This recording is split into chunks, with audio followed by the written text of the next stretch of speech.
చూడండే, ఆ రోజున ప్రపంచం మొత్తం న్యూ ఇయర్నే కాదు, మానవజాతి ఐక్యతను చాటి చెప్పే ఒక ప్రత్యేకమైన రోజును కూడా సెలబ్రేట్ చేసుకుంటుందే.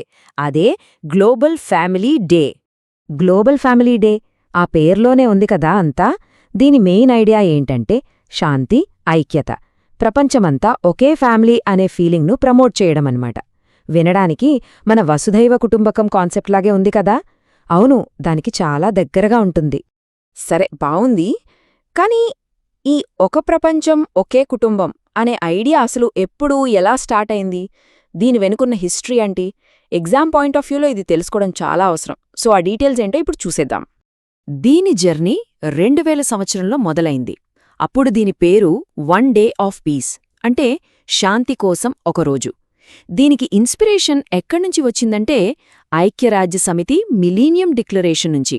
ఆ తర్వాతే దీనికి గ్లోబల్ ఫ్యామిలీ డే అని పేరు స్థిరపడింది. ఇక్కడ ఈ యుఎన్ కనెక్షన్ ఉంది చూసారా, చాలా ఇంట్రెస్టింగ్. అక్కడే ఒక పెద్ద ట్విస్ట్ కూడా ఉంది. అదే మన నెక్స్ట్ సెక్షన్. రైట్, ఇప్పుడు మనం చాలా చాలా ముఖ్యమైన పాయింట్కొస్తున్నాం. చాలామంది ఇక్కడే కన్ఫ్యూజ్ అవుతారో, తప్పుగా అర్థం చేసుకుంటారు. ఎగ్జామ్ పరంగా ఇది చాలా క్రిటికల్ పాయింట్, సో కాస్త జాగ్రత్తగా వినండి.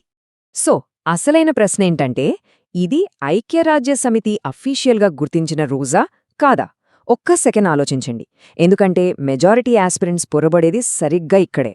ఓకే, ఇక్కడే ఉంది అసలు విషయం.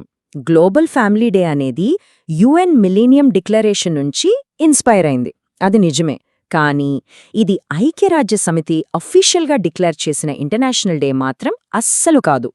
ఈ చిన్న తేడా ఉంది చూసారా, దీన్ని పట్టుకోవడమే ఇక్కడ కీలకం.